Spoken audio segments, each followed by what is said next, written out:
സ്വച്ഛതാ പക്കോടയുടെ ഭാഗമായിട്ട് മാർച്ച് 13-ാം തീയതി സംഘടിപ്പിക്കേണ്ട പ്രവർത്തനങ്ങൾ: 1. കുട്ടികൾക്കായി കൈ കഴുകലിൻ്റെ സ്റ്റെപ്പുകൾ പറഞ്ഞു കൊടുക്കുക. 2. ശുചിത്വത്തെ സംബന്ധിച്ച് ചിത്രരചന അല്ലെങ്കിൽ കളറിംഗ് മത്സരം സംഘടിപ്പിക്കുക. കുട്ടികളിൽ ശുചിത്വ ശീലങ്ങൾ വളർത്തിയെടുക്കുന്നതിനും ആരോഗ്യ പരിരക്ഷ ഉറപ്പുവരുത്തുന്നതിനും വേണ്ടി കൈ കഴുകലിൻ്റെ ശരിയായ രീതി കുട്ടികളെ പരിശീലിപ്പിക്കേണ്ടതുണ്ട്.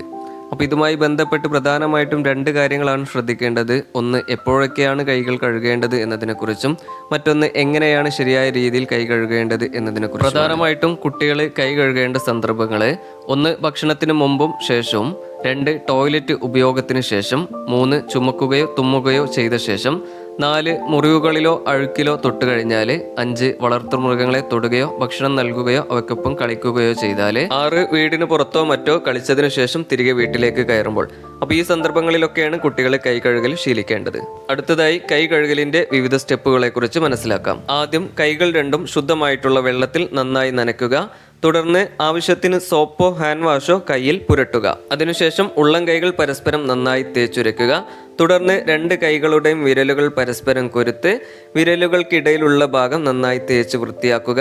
അതിനുശേഷം ഓരോ കൈകളുടെയും പുറം ഭാഗം പരസ്പരം ഓരോ കൈകൾ കൊണ്ടും തേച്ചുരച്ച് വൃത്തിയാക്കുക. തുടർന്ന് വിരലുകൾ പാതി മടക്കി വിരലുകളുടെ പുറം ഭാഗവും തേച്ചുരച്ച് വൃത്തിയാക്കുക. അതിനുശേഷം ഓരോ കൈകളിലെയും തള്ളവിരലുകൾ മറ്റേ കൈകൊണ്ട് ചുറ്റിപ്പിടിച്ച് വട്ടത്തിൽ കറക്കി ഉരച്ച് വൃത്തിയാക്കുക. തുടർന്ന് കൈവിരലുകൾ ഒന്നിച്ചു ചേർത്തു പിടിച്ച് കൈവെള്ളയിൽ ഉരച്ച് നഖങ്ങൾ വൃത്തിയാക്കുക. അതിനുശേഷം 2 കൈത്തണ്ടകളും നന്നായി തേച്ച് വൃത്തിയാക്കുക. തുടർന്ന് ശുദ്ധമായിട്ടുള്ള വെള്ളത്തിൽ 2 കൈകളിൽ നിന്നും സോപ്പിന്റെ അംശം പോകുന്നതുവരെ നന്നായിട്ട് കഴുകുക.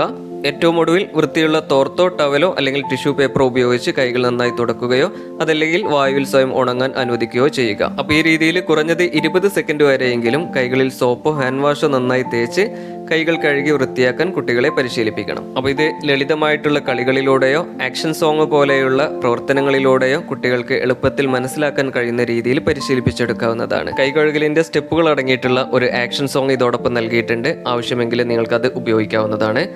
കൈ കഴുകാം, കൈ കഴുകാം, കുഞ്ഞിക്കൈകൾ കഴുകിയിടാം.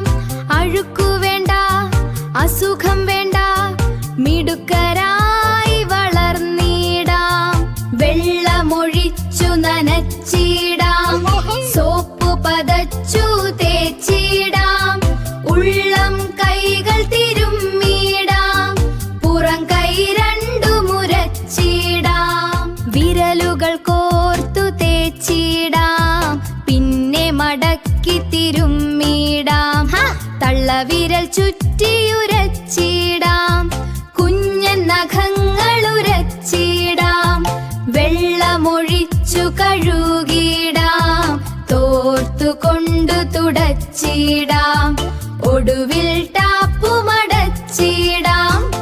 കൈ കഴുകാം, കൈ കഴുകാം, കുഞ്ഞിക്കൈകൾ കഴുകിടാം. അഴുക്കു വേണ്ട, അസുഖം വേണ്ട, മിടുക്കരായി വളർന്നിടാം. കൈ കഴുകാം, കൈ കഴുകാം, കുഞ്ഞിക്കൈകൾ കഴുകിടാം. അഴുക്കു വേണ്ട, അസുഖം വേണ്ട, മിടുക്കരായി വളർന്നിടാം.